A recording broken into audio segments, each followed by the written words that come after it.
Mr. Speaker,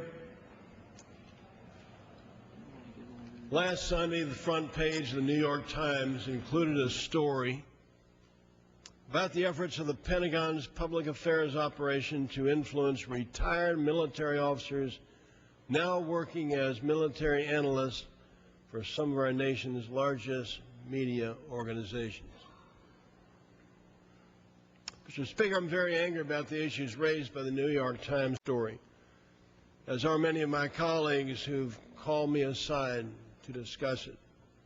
The story does not reflect well on the Pentagon, on the military analysts in question, or on the media organizations that employ them. Mr. Speaker, maybe I'm too idealistic, but this story is appalling to me on a number of levels.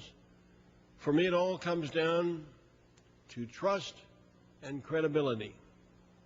And it would be a dangerous thing for the American people to lose trust in the Pentagon, in our retired officer corps, and in the press, each of which has a critical role to play in preserving our nation's freedoms. Through the years, I have frequently urged our military services to improve their efforts to tell America about the good work that's being done by our country's sons and daughters in uniform. Our military services have an important story to tell, and public affairs offices are critical to that task. But credibility is paramount. Once lost, it's difficult or impossible to regain.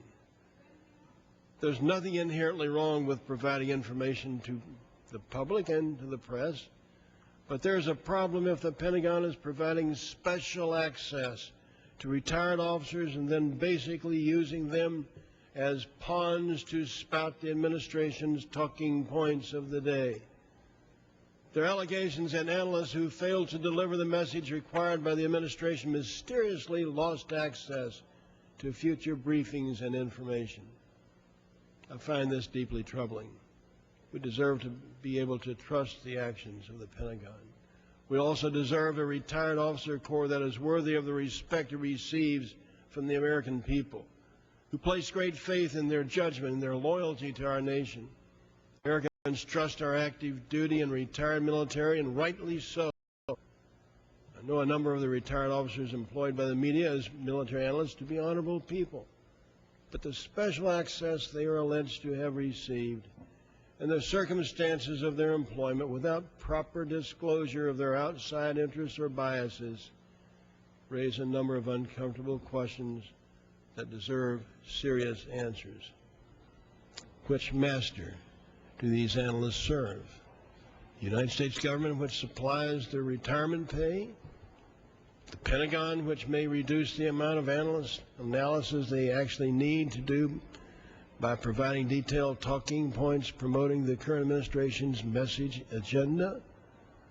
The defense contractors who pay them for serving on boards for their defense expertise, and perhaps more to the point, for the Pentagon connections?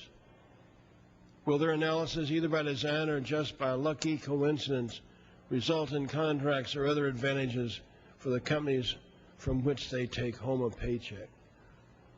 Mr. Speaker, it hurts me to my core to think that there are those from the ranks of our retired officers who have decided to cash in and essentially prosecute